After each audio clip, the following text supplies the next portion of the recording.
Ésaïe chapitre 6 à partir du verset 9. Il dit alors, va et dis à ce peuple, vous entendrez et vous ne comprendrez point. Vous verrez et vous ne saisirez point. Rends insensible le cœur de ce peuple. Endurcis ses oreilles et bouche-lui les yeux, pour qu'il ne voie point de ses yeux, n'entende point de ses oreilles, ne comprenne point de son cœur, ne se convertisse point et ne soit point guéri. Je dis, jusqu'à quand, Seigneur ? Et il répondit, jusqu'à ce que les villes soient dévastées et privées d'habitants, jusqu'à ce qu'il n'y ait personne dans les maisons et que le pays soit ravagé par la solitude, jusqu'à ce que l'Éternel ait éloigné les hommes et que le pays devienne un immense désert. Et s'il y reste encore 1/10 des habitants, ils seront à leur tour anéantis. Mais comme le térébinthe et le chêne conservent leur tronc quand ils sont abattus, une sainte postérité renaîtra de ce peuple. Amen. Dans les 8 premiers versets dont nous avons parlé samedi soir, nous avions relevé les 4 C qui caractérisent un face-à-face avec Dieu. Nous avions parlé du C de la crise, du C de la confrontation, du C de la conviction et du C de la consécration. Voilà pour les 8 premiers versets. Eh bien, dans les 5 derniers versets que nous venons de lire, nous allons découvrir la mission que Dieu a confiée à Ésaïe lorsque Ésaïe s'est consacré à Dieu en lui disant « Me voici, Seigneur, envoie-moi ».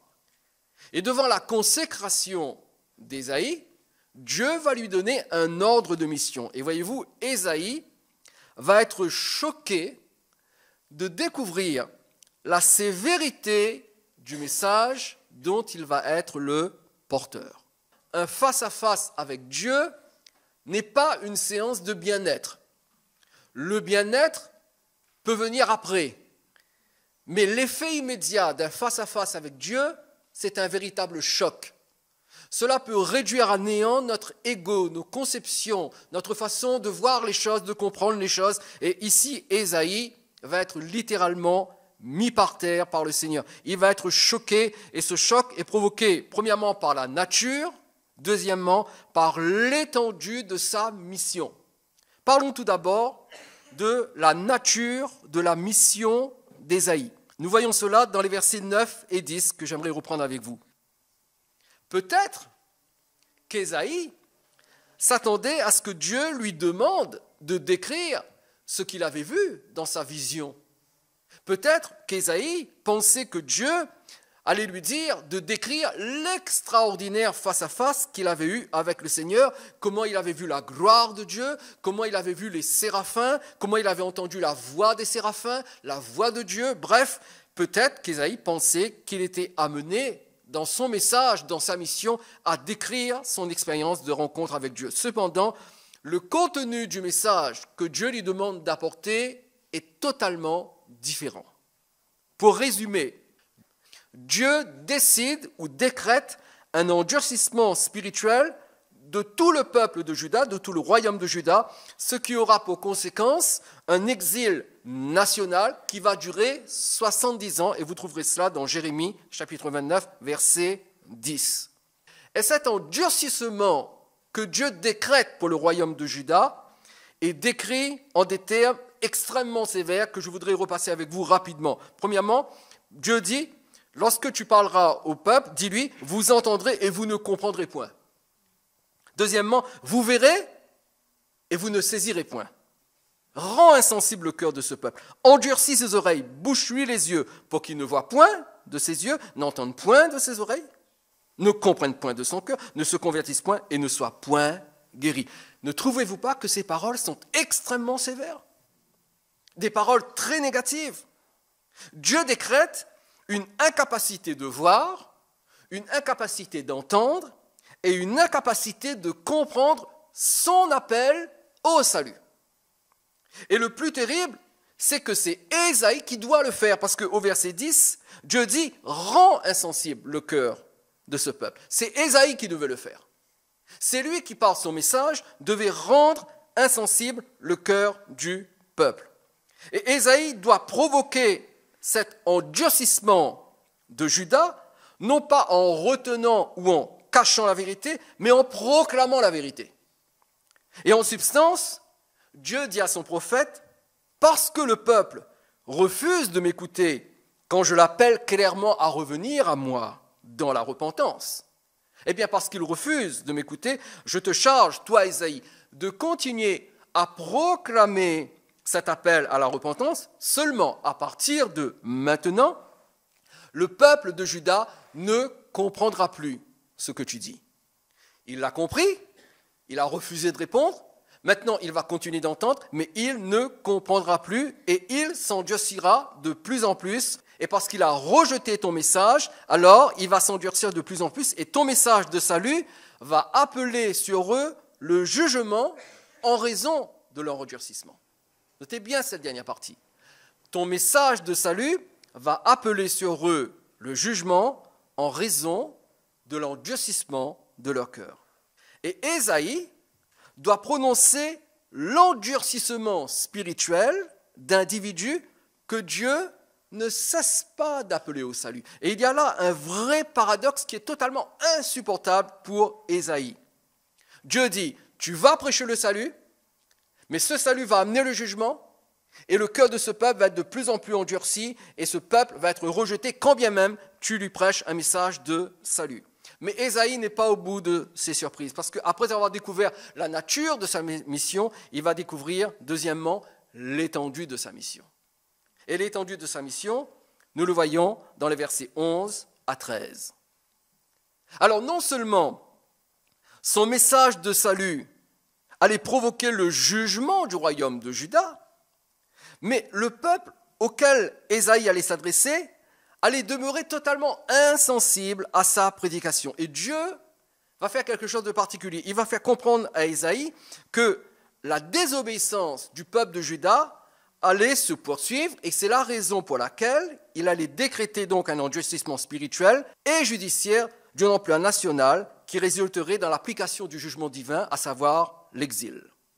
Voyez-vous, après avoir connu l'exode, le peuple de Dieu va connaître l'exil. Après avoir été délivré, le peuple de Dieu va connaître le jugement de Dieu. Et Dieu décrète cela.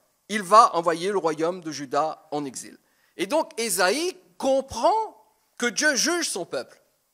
Ésaïe comprend la sévérité de la décision de Dieu et le prophète veut savoir combien de temps cela durera. Espérons peut-être que ce ne sera pas pour longtemps. Et c'est pour cela qu'il dit « Jusqu'à quand, Seigneur ?» En d'autres termes, ton jugement est sévère, ton jugement est vraiment terrible. Ce peuple va être anéanti.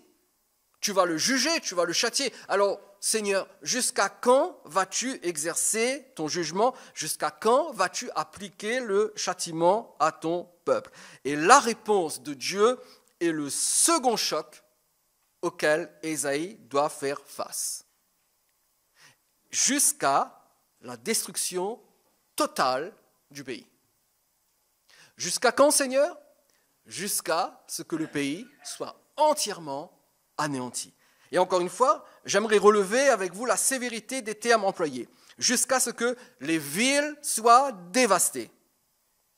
Jusqu'à ce que les villes soient privées d'habitants. Qu'il n'y ait personne dans les maisons.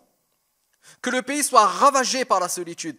Que l'Éternel ait éloigné les hommes. Que le pays devienne un immense désert. Et même s'il reste un dixième des habitants, eux aussi seront anéantis. Et je pense qu'Ésaïe a dû être abasourdi par le décret de Dieu qui allait s'accomplir avec une certitude absolue. J'imagine le prophète dans la présence de Dieu en entendant ces paroles. Je pense qu'il a dû perdre ses forces, qu'il a dû changer de couleur. Il a dû être saisi d'une profonde angoisse. Il est littéralement dévasté par la sévérité du jugement divin. Et il sait que rien ne va arrêter l'accomplissement du jugement. Et c'est exactement ce qui arriva et l'histoire le confirme. Le royaume de Juda a été envoyé en exil et cet exil a duré 70 ans. Toutefois, malgré l'étendue et malgré la sévérité de son jugement, il va garder une descendance au royaume de Juda. La deuxième partie du verset 13, « Mais comme le térébinthe et le chêne conservent leur tronc, quand ils sont abattus, une sainte postérité renaîtra de ce peuple. Et Dieu annonce donc qu'il va donner naissance à un nouveau peuple qui lui appartiendra, et ce nouveau peuple, lui, il subsistera. Et il agira souverainement pour sauver une faible partie d'un peuple qui sera presque entièrement détruit. Et voilà l'histoire du temps d'Ésaïe. Et nous allons découvrir maintenant que cette histoire s'est répétée au temps de Jésus et qu'elle se répète encore à notre époque. D'où le titre de mon message ce soir. L'histoire se répète. Et cette histoire de l'époque d'Ésaïe s'est répétée à l'époque de Jésus et est en train de se répéter à notre époque. J'aimerais noter avec vous que le décret d'endurcissement que nous venons de lire dans Ésaïe chapitre 6, les versets 9 à 10, eh bien, ce décret d'endurcissement est répété au moins à 6 reprises dans le Nouveau Testament, soit complètement, soit partiellement, mais au moins à 6 reprises, il est répété. Alors, je ne vais pas voir les 6 textes où on va retrouver les mêmes versets, j'en ai relevé que 3 pour vous ce soir. Et j'aimerais que nous les lisions ensemble. Nous allons nous arrêter particulièrement sur la 3e de ces 3 reprises, mais lisons les 2 premières. Regardez avec moi Matthieu chapitre 13, versets 10 à 15. Souvenez-vous de ce que nous avons lu tout à l'heure, dans les versets 9 à 10. Et lisons Matthieu chapitre 13, verset 10. Les disciples s'approchèrent et lui dirent « Pourquoi leur parles-tu en parabole ?» Jésus leur répondit « Parce qu'il vous a été donné de connaître les mystères du royaume des cieux et que cela ne leur a pas été donné. Car on donnera à celui qui a, il sera dans l'abondance, mais à celui qui n'a pas, on notera même ce qu'il a. C'est pourquoi je leur parle en parabole. » Et regardez bien la suite. « Parce qu'en voyant, ils ne voient point, et qu'en entendant, ils n'entendent ni ne comprennent. » Verset 14. « Et pour eux s'accomplit cette prophétie d'Ésaïe. Vous entendrez de vos oreilles et vous ne comprendrez point. Vous regarderez de vos yeux et vous ne verrez point. Car le cœur de ce peuple est devenu insensible.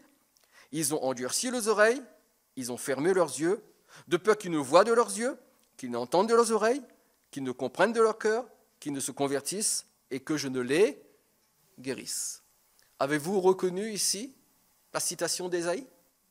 Mais ce n'est pas tout. Regardez Actes chapitre 28 maintenant. Actes chapitre 28.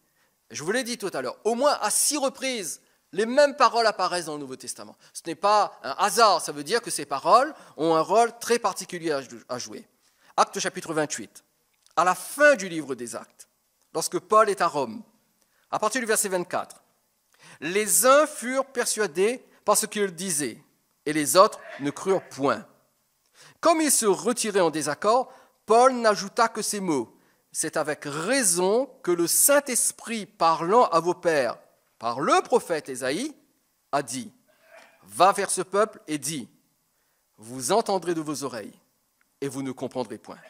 Vous regarderez de vos yeux et vous ne verrez point. Car le cœur de ce peuple est devenu insensible. Ils ont endurci leurs oreilles et ils ont fermé leurs yeux, de peur qu'ils ne voient de leurs yeux, qu'ils n'entendent de leurs oreilles, qu'ils ne comprennent de leur cœur, qu'ils ne se convertissent et que je ne les guérisse. Sachez donc que ce salut de Dieu a été envoyé aux païens et qu'ils l'écouteront. Et encore une fois, on retrouve les mêmes paroles, le même texte, cité presque entièrement et textuellement. Dans le premier passage, dans Matthieu chapitre 13, Jésus va utiliser le texte d'Ésaïe pour justifier son utilisation des paraboles dans son enseignement. En d'autres termes, Jésus dit, eh bien, parce que Dieu a décidé d'endurcir le peuple d'Israël auquel je m'adresse, eh bien, à cause de cela, je leur donne mon enseignement par parabole pour qu'ils ne comprennent pas. Mais à vous, il a été donné le privilège de comprendre. Et même si vous ne comprenez pas mes paraboles, je vous les explique en privé. Mais pour ce peuple dehors, parce qu'ils ont endurci leur cœur, parce qu'ils refusent mon appel, eh bien je continue à enseigner, mais j'enseigne en parabole pour que leur endurcissement prenne de l'ampleur. Ce peuple devienne de plus en plus endurci pour que le jugement de Dieu les atteigne.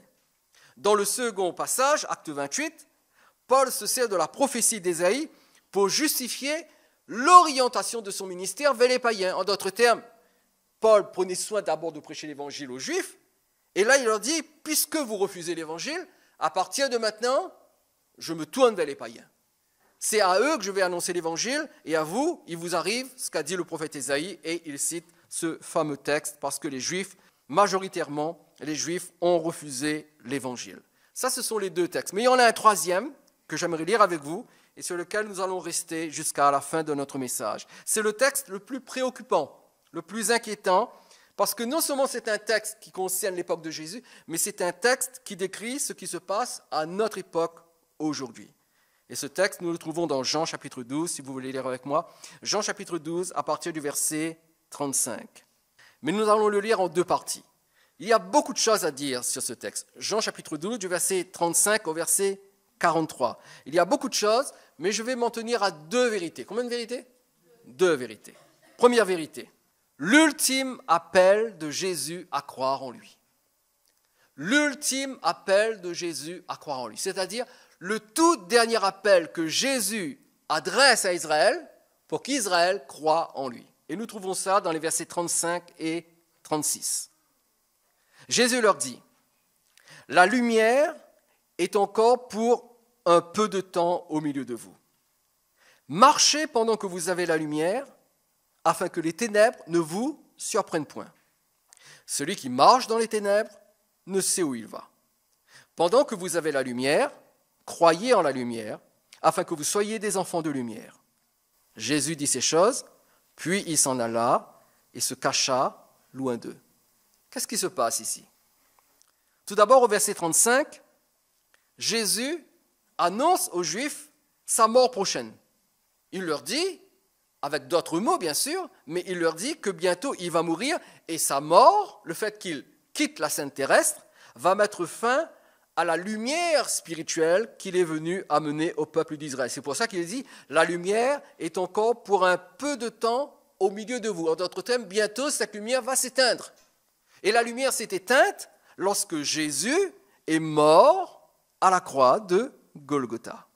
Et il appelle les Juifs, il appelle tous ceux qui l'écoutent, il les appelle à profiter de cette lumière. Il leur dit, marchez pendant que vous avez la lumière, afin que les ténèbres ne vous surprennent point. La lumière est encore au milieu de vous, mais bientôt elle va s'éteindre. Alors profitez que la lumière est encore là et marchez en recevant cette lumière. Et il prévient que bientôt les ténèbres spirituelles vont venir dominer Israël. Et que c'est maintenant qu'il faut répondre à son appel. Donc la lumière est encore là, mais bientôt la lumière va s'éteindre et les ténèbres vont régner. Alors profitez, la lumière est là. Répondez à mon appel. Profitez de la lumière. Et au verset 36, il appelle les Juifs à laisser sa lumière les transformer en enfants de lumière. Il leur dit, pendant que vous avez la lumière, croyez en la lumière afin que vous deveniez des enfants de lumière. Qu'est-ce que Jésus dit ici? Eh bien, Jésus leur demande de se convertir, de recevoir son salut, de recevoir sa lumière. Et s'ils reçoivent sa lumière, que deviennent-ils? Ils deviennent des enfants de lumière. Ils sont transformés, ils sont régénérés spirituellement. Et Jésus insiste pour qu'ils sachent qu'il sera bientôt trop tard, que c'est maintenant qu'il faut le faire. C'est maintenant qu'il faut répondre à son appel, parce que l'offre de salut de Dieu est toujours limitée dans le temps. Et cela est confirmé par différents textes. J'aimerais lire avec vous 3 passages. Regardez 2 Corinthiens chapitre 6, verset 2. Voyez-vous, Dieu agit dans l'histoire. Dieu n'est pas quelque chose qui est là, qui est statique, et que nous pouvons utiliser quand nous voulons. Non, Dieu est dans l'histoire et Dieu agit dans l'histoire. Et parce que Dieu agit dans l'histoire, il y a certaines choses que Dieu fait pendant un certain laps de temps. Et Dieu met toujours une limite à ce qu'il fait. Lorsque Dieu dit qu'il agit, il agit. Et lorsque Dieu dit qu'il arrête d'agir, il arrête d'agir. Et nous devons absolument profiter de ce laps de temps pendant lequel Dieu agit. Alors 2 Corinthiens chapitre 6, verset 2. Car il dit, au temps favorable, je t'ai exaucé. Au jour du salut, je t'ai secouru. Voici maintenant le temps favorable. Voici maintenant le jour du salut. Hébreux chapitre 4, verset 1. Hébreux 4, 1.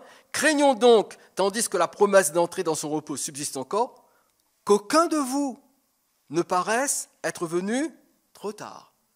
Alors, nous avons lu tout à l'heure, maintenant le jour du salut, voici maintenant le jour du salut. Maintenant, nous lisons qu'aucun de vous ne paraisse être venu trop tard. Hébreux chapitre 4, toujours, le verset 7 maintenant. Hébreux 4, 7. Dieu fixe de nouveau un jour, aujourd'hui, en disant dans David, si longtemps après, comme il est dit plus haut, aujourd'hui, si vous entendez sa voix, n'endurcissez pas vos cœurs. Et de ces trois textes, il ressort que il y a un aujourd'hui de Dieu. Il y a chez Dieu ce que l'on peut appeler un aujourd'hui. Et l'aujourd'hui de Dieu, c'est toujours le jour du salut. C'est-à-dire que Dieu sauve aujourd'hui. Dieu sauve toujours aujourd'hui. Dieu ne sauve pas hier. Dieu ne sauve pas demain. Dieu sauve aujourd'hui. Et dans la bouche de Dieu, demain est habituellement un jour de jugement. C'est pourquoi Jésus, dans Luc chapitre 12, verset 28, vous notez la référence, Luc chapitre 12, verset 28, Jésus parle de l'herbe qui est aujourd'hui dans les champs et qui demain sera jetée au four. Vous avez déjà lu ce verset ? Demain sera jeté au four. C'est l'image du jugement. Et dans la bouche de Dieu, le mot demain est très souvent synonyme de jugement. Par contre, le mot aujourd'hui est synonyme de salut. Et le salut de Dieu se passe aujourd'hui, jamais demain. Parce que demain, c'est aussi synonyme de trop tard. Et nous avons lu ces trois textes. C'est maintenant le jour du salut. Attention, ne venez pas trop tard. Et aujourd'hui, si vous entendez sa voix, n'endurcissez pas vos cœurs. Mais voyez-vous, les gens à qui Jésus s'est adressé n'ont pas répondu à son appel. Ce qui fait que la fin du verset 36, regardez bien, la fin du verset 36, il est dit, Jésus dit ces choses, puis il s'en alla et se cacha loin d'eux. C'est le verset, un des versets les plus terribles du Nouveau Testament. Jésus dit ces choses, puis il s'en alla et se cacha loin d'eux. Ils n'ont pas pensé que Jésus était incorrect ou impoli. Non, parce qu'ils étaient dans leur aveuglement spirituel. Et le texte dit, Jésus dit ces choses, puis s'en alla et se cacha loin d'eux. Qu'est-ce que ça veut dire ? Eh bien, cela veut dire que c'était réellement le dernier appel de Jésus pour le salut des Juifs.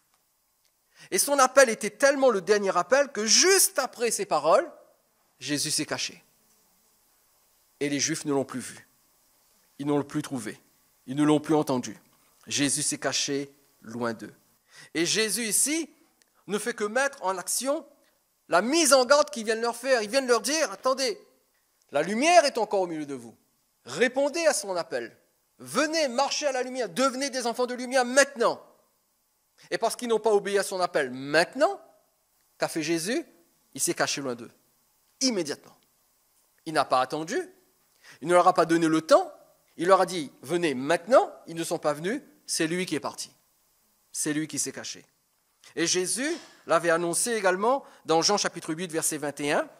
Jean 8, 21. Jésus leur dit encore, je m'en vais et vous me chercherez et vous mourrez dans vos péchés. Vous ne pouvez venir où je vais. Tout comme le soleil disparaît à l'horizon lorsqu'il se couche à la fin de la journée. C'est bien ce que nous voyons tous les jours. À la fin de la journée, le soleil se couche et sa lumière disparaît. Quand le soleil se couche, nous sommes privés de sa lumière. Et bien de même, Jésus, qui est le soleil de la justice, nous dit Malachie chapitre 4, verset 2, eh bien Jésus commence là aussi à se coucher et prive définitivement de sa lumière ceux qui n'ont pas su en profiter. Chaque fois que nous ne profitons pas de la lumière que Jésus nous donne maintenant, juste après, c'est trop tard. Juste après. C'est pour cela que Dieu est patient. Mais nous ne devons jamais aller jusqu'au bout de la patience de Dieu.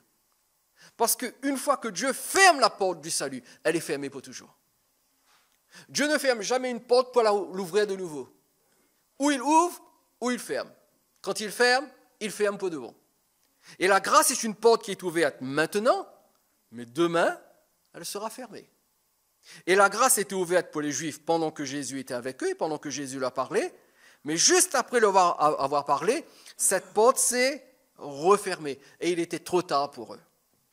Et tout comme il était trop tard à l'époque d'Ésaïe, et que le jugement est devenu inévitable, de même, il était trop tard, juste après l'ultime appel de Jésus pour que les Juifs se repentent, et les Juifs n'ont plus aucune occasion de connaître le Messie. Et après cela, Jésus a été livré, il a été crucifié, et aucun des Juifs ne pouvait plus être sauvé. C'était l'ultime appel de Jésus à croire en lui.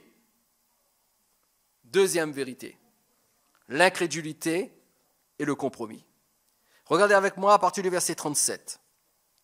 Malgré tant de miracles qu'il avait fait en leur présence, ils ne croyaient pas en lui.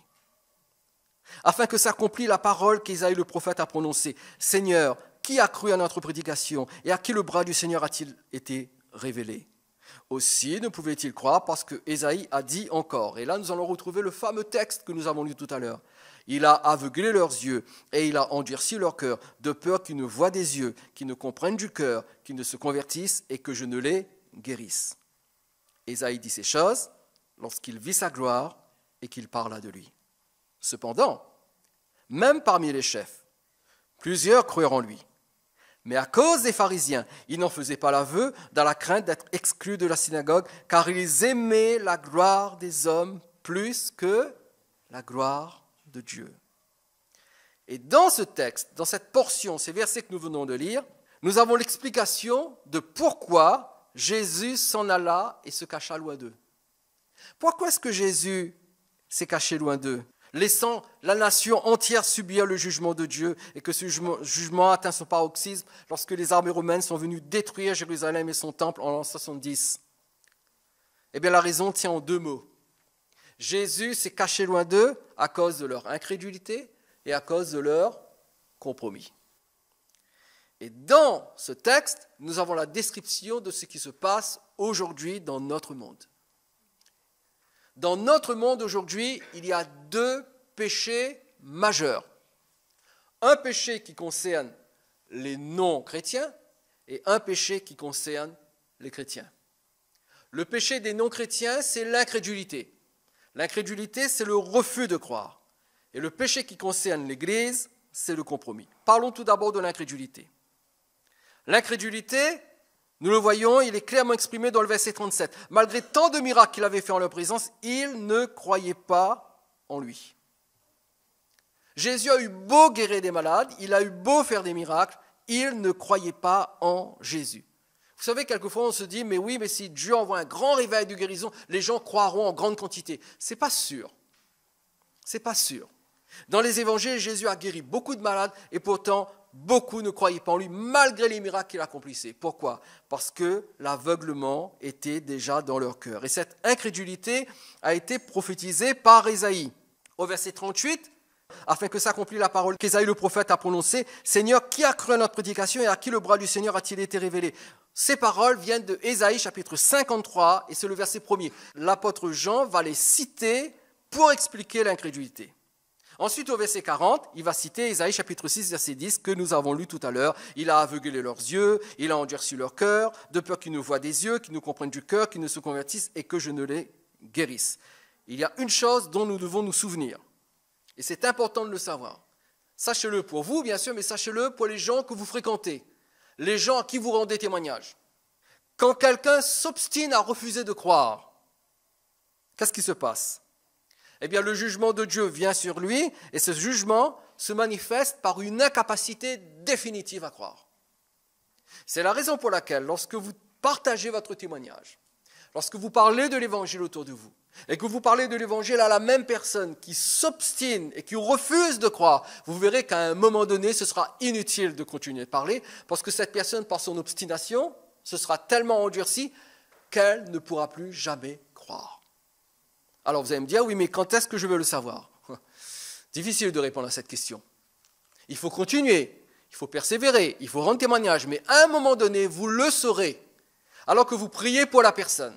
Vous le saurez, vous saurez par le Saint-Esprit que cette personne a maintenant le cœur définitivement fermé.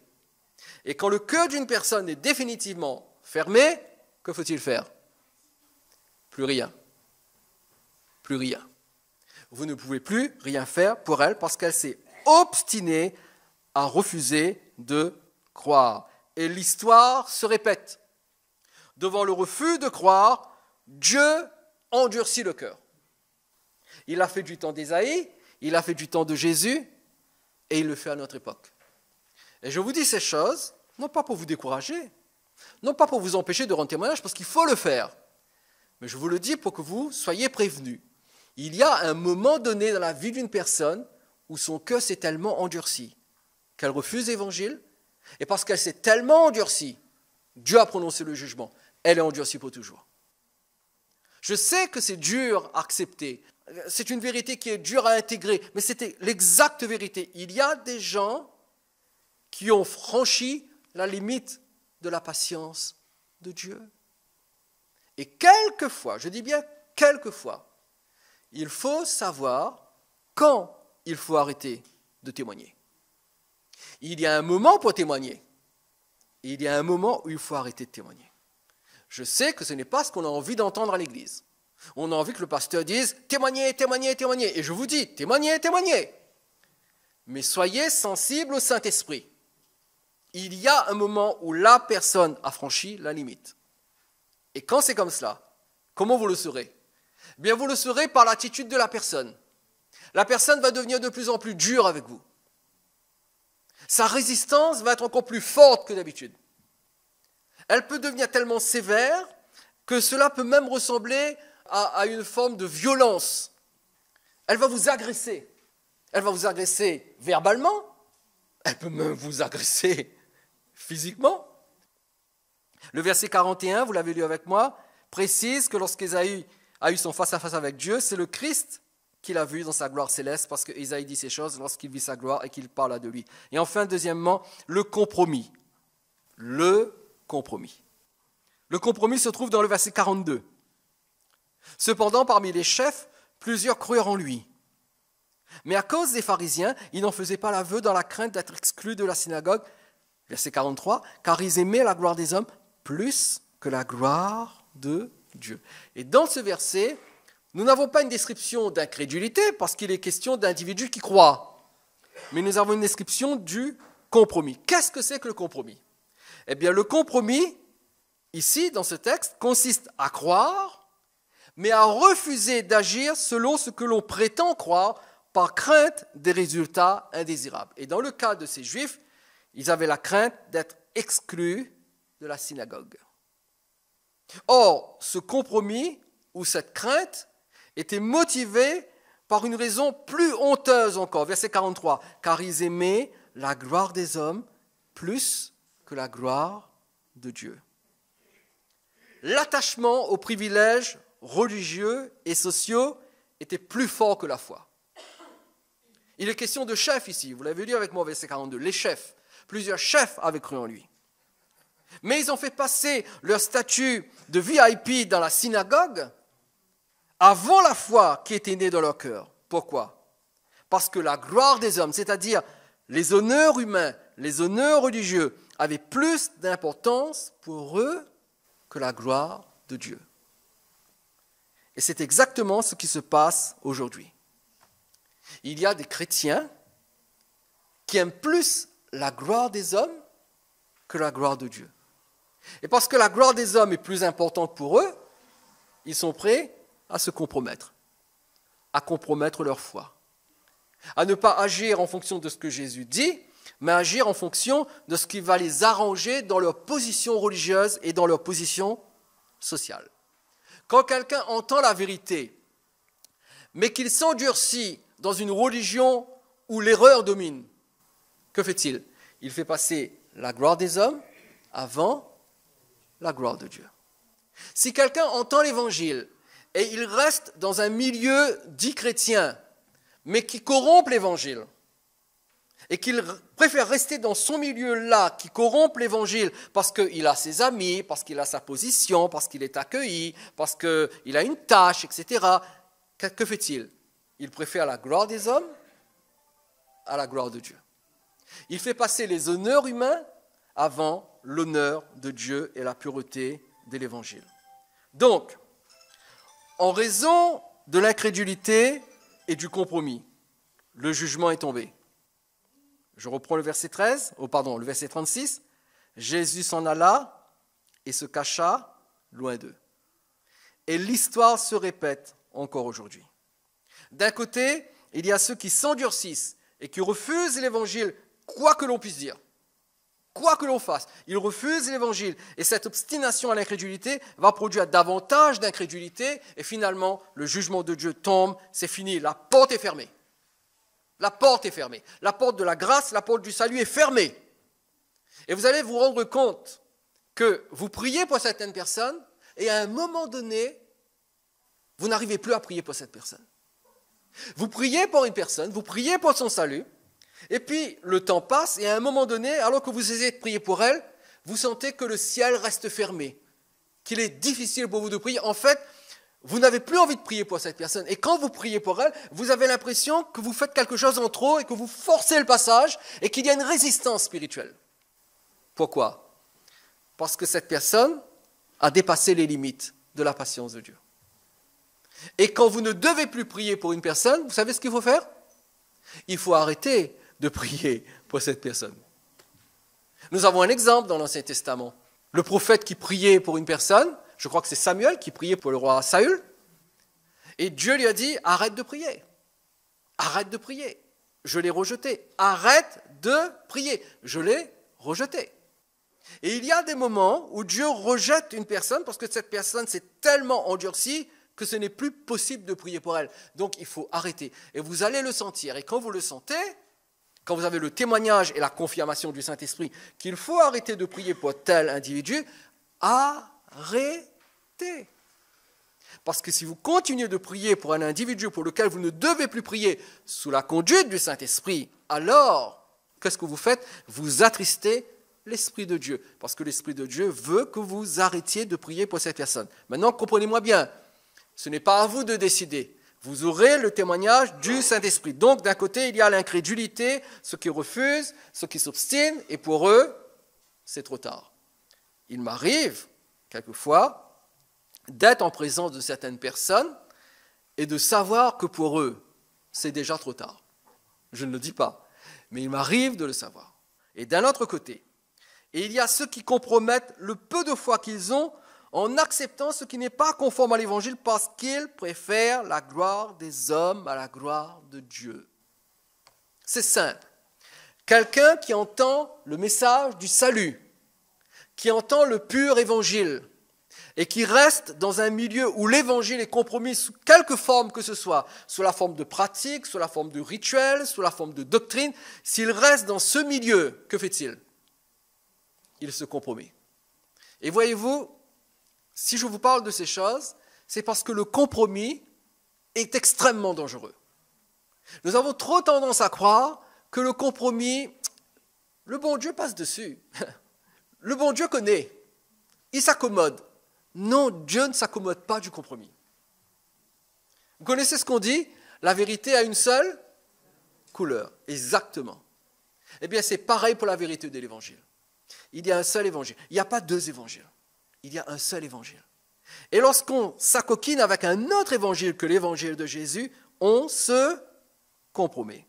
Et ces deux attitudes conduisent au même résultat, le jugement irrévocable de Dieu. Regardez 2 Thessaloniciens, je vais terminer. 2 Thessaloniciens, chapitre 2, versets 9 à 12. Et voyez-vous, nous devons être comme les fils d'Isaacar. Connaissez-vous les fils d'Isaacar ? Ce sont des gens dont l'Ancien Testament dit qu'ils avaient l'intelligence des temps.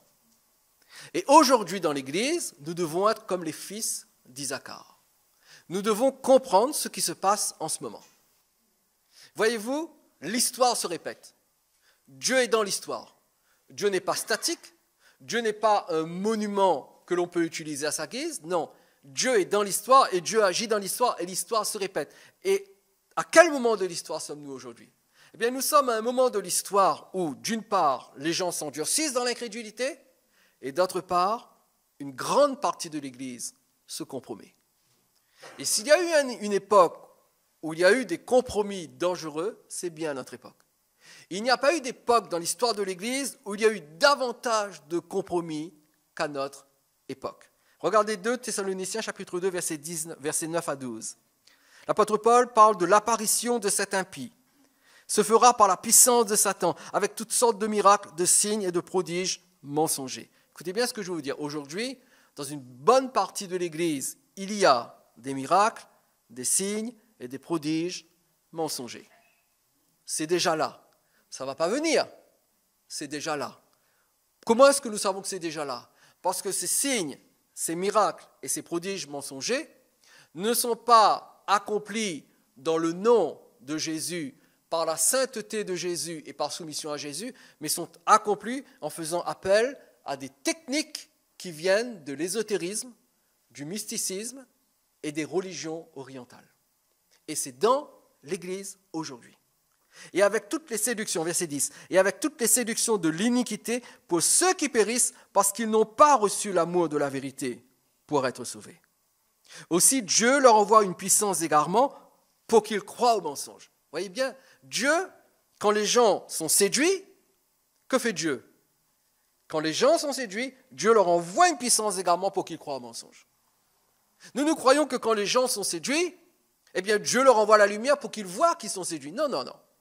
Parce que voyez-vous, quand quelqu'un est séduit, écoutez bien ce que je veux dire, ne l'oubliez jamais. Quand quelqu'un est séduit, c'est parce qu'il accepte d'être séduit. Quelqu'un est séduit parce qu'il accepte d'être séduit. Quelquefois, on parle de la séduction dans l'Église et on dit « Ah oui, il y a de faux prophètes, il y a de faux docteurs, ils séduisent. » Ok, mais ils séduisent qui?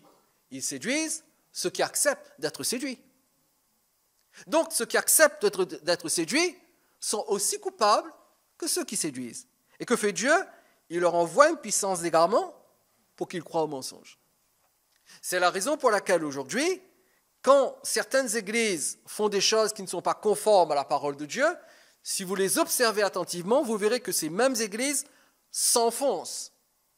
Et au fil du temps, ils font encore plus des choses qui ne sont pas conformes à la parole de Dieu. Alors quelquefois nous disons, oui, mais je prie pour un tel, je prie pour telle église, je prie pour tel pasteur, pour que Dieu lui ouvre les yeux. Oui, vous pouvez le faire, et oui, nous devons le faire. N'empêche que, quand quelqu'un est séduit, un égarement en plus vient. Et il croit au mensonge. Et il est condamné. Vous savez, la parole de Dieu est là. La vérité est là. Je veux dire, aujourd'hui, quelqu'un qui n'a pas accès à la vérité, c'est quelqu'un qui ne veut pas de la vérité. Parce que la parole de Dieu est là. Depuis 2000 ans, l'évangile est prêché. C'est vrai qu'il y a eu cette période de ténèbres, mais à partir du XVIe siècle, il y a eu la réforme. D'ailleurs, nous fêtons la réforme. Là, le 31 octobre de cette année, nous fêtons le 500e anniversaire de la réforme. Et avec la réforme, la vérité est revenue dans l'Église. La parole est prêchée, la parole est enseignée. La Bible est en libre circulation. On peut avoir une Bible, on peut entendre, on peut lire, on peut voir, on peut connaître la vérité. Et ceux qui refusent la vérité, ce n'est pas parce qu'ils n'ont pas accès à la vérité, c'est parce qu'ils ne veulent pas de la vérité. Et quand quelqu'un ne veut pas de la vérité, il est victime d'une puissance d'égarement pour qu'il croie au mensonge. Verset 12, afin que tous ceux qui n'ont pas cru à la vérité, mais qui ont pris plaisir à l'injustice ou au mensonge, soient condamnés. Et nous vivons dans cette période. C'est la raison pour laquelle j'insiste, en ce qui me concerne, sur la pureté de la doctrine, sur la pureté de la vérité. Je n'insiste pas sur l'expérience, parce que des expériences, vous pouvez en faire où vous voulez. Mais la doctrine, la pureté, la vérité, c'est cela qui compte aujourd'hui. Et si on s'attache à la vérité et si on recherche la pureté de la doctrine, Dieu, par le Saint-Esprit, nous conduira dans des expériences glorieuses. Mais si nous ne sommes pas attachés à la vérité, nous pouvons faire des expériences qui ne sont pas produites par le Saint-Esprit. Et c'est ce qui arrive dans de nombreuses églises. Et nous vivons exactement dans cette période d'incrédulité et de compromis. Mais Dieu a un peuple. Dieu a un peuple qui va préserver, comme il a dit au prophète dans Ésaïe chapitre 6, verset 13, « Mais comme le térébinthe et le chêne conservent leur tronc quand ils sont abattus, une sainte postérité renaîtra de ce peuple. » La vraie Église de Christ n'est connue que de Dieu seul. Vous et moi, nous ne connaissons pas la vraie Église. Il n'y a que Dieu seul qui connaît qui est sa vraie Église. Et cette vraie Église, elle va se caractériser par une vie pure, une vie consacrée à la vérité, à la pureté de l'Évangile. Et je termine avec ce texte. 2 Timothée chapitre 1, verset 19. 2 Timothée 1,19. Néanmoins, le solide fondement de Dieu reste debout avec ses paroles qui lui servent de sceau. Le Seigneur connaît ceux qui lui appartiennent. Et quiconque prononce le nom du Seigneur, que doit-il faire? Qu'il s'éloigne de l'iniquité. L'histoire se répète. L'histoire se répète. La Bible dit que le jugement de Dieu commence par la maison de Dieu. Si vous lisez les premiers chapitres du livre de l'Apocalypse, vous allez vous rendre compte que Dieu juge les 7 églises d'Asie mineure. Le jugement commence par la maison de Dieu. Le jugement a déjà commencé et le jugement va se poursuivre dans la maison de Dieu. Les événements s'accélèrent, l'histoire est en marche et l'histoire se répète. Dans quel camp êtes-vous? Est-ce que vous êtes la sainte postérité ou bien est-ce que vous êtes dans l'autre camp que je n'ose même pas définir? Il y a 2 camps, la sainte postérité et l'autre camp. Ou vous êtes dans le camp de la sainte postérité et alors vous menez une vie pure, en conformité avec l'Évangile, ou vous êtes dans l'autre camp, et si vous êtes dans l'autre camp, vous êtes en danger. Parce que quand Dieu prononce son jugement, c'est fait. Si Dieu prononce son jugement, c'est fait. Alors vous allez dire, oui, mais Eric, tu parles beaucoup sur le jugement.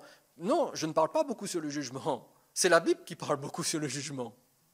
Allez lire les épîtres de Pierre et les épîtres de Jean, vous allez voir. Lisez 1 Pierre, 2 Pierre, Jude, 1 Jean, 2 Jean. Lisez les épîtres de Paul, surtout les dernières. Et vous allez voir que ce sont des épîtres qui annoncent le jugement de Dieu, l'intervention sévère de Dieu, même vis-à-vis des croyants qui ne vivent pas correctement leur foi. Et si je vous dis toutes ces choses, c'est pour que nous soyons prêts. Je ne veux pas pour vous et pour moi d'un christianisme à l'eau de rose.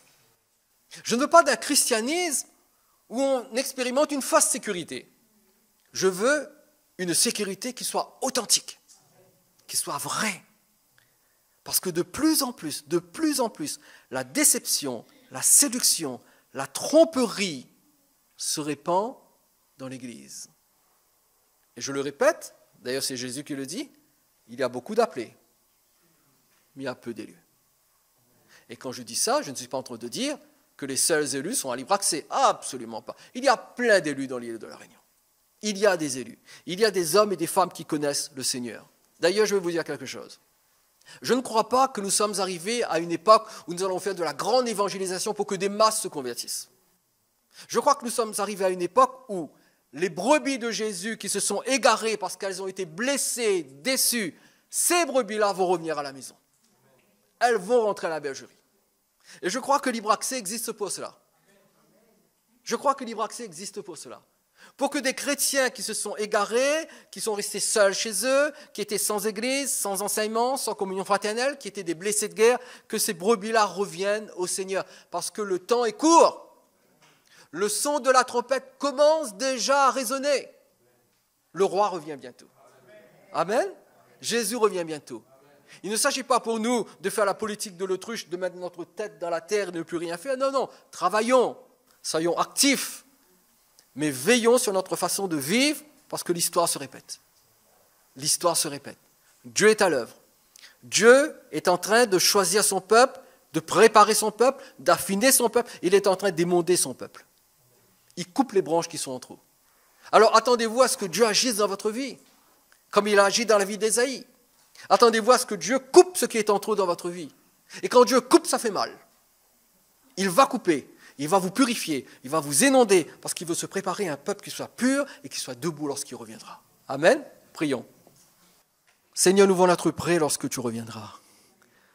Nous ne voulons pas être de ceux qui subissent le jugement, mais nous voulons être la sainte postérité. Nous voulons être debout, nous voulons être purs, nous voulons être irréprochables, nous voulons que notre être tout entier, l'esprit, l'âme et le corps, soient conservés irrépréhensibles jusqu'au retour de Jésus. Alors nous te prions, Seigneur, fais ton œuvre en nous. Parle-nous par ta parole. Montre-nous, Seigneur, sur quel chemin nous devons marcher. Montre-nous comment nous devons nous comporter. Montre-nous, Seigneur, les changements que nous devons apporter dans notre vie. Ta parole dit que ceux qui usent du monde usent comme n'en usant pas. Ta parole dit que nous sommes dans le monde, mais nous ne sommes pas du monde. Seigneur, que nos yeux soient de plus en plus sur toi. que notre esprit soit éveillé, éclairé, pour voir la gloire du roi des rois qui revient bientôt. Et que nos vies soient des vies pures, que nos vies soient des vies saintes, que nos vies soient des vies consacrées, que nous soyons cette sainte postérité pour laquelle tu reviens.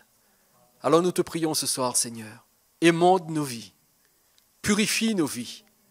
Seigneur, châtie-nous afin que nous puissions participer davantage à ta sainteté et que nous soyons avec toi, participants de ta gloire, participants de ta nature, que nous soyons debout, Seigneur. Nous ne voulons pas que tu te caches loin de nous, parce que nous savons que dès aujourd'hui, dans certaines églises, tu t'es déjà caché. Et beaucoup de croyants ne te trouvent plus, ne savent plus que tu t'es caché, que tu t'es éloigné d'eux. Seigneur, nous ne voulons pas être ce genre d'église. Nous voulons être une église où nous sommes conscients que tu es là au milieu de nous, Seigneur. Que nous ne soyons pas trompés par nos programmes, que nous ne soyons pas séduits par nos émotions, mais que nous puissions connaître que tu es réellement là en personne et que nous t'adorons toi, que nous te servons toi et que nous sommes ton peuple, que nous sommes ta sainte postérité. Que nos cœurs soient préparés, que nos vies soient purifiées. Nous te le demandons au nom de Jésus et toute l'Église dit bien fort. Amen.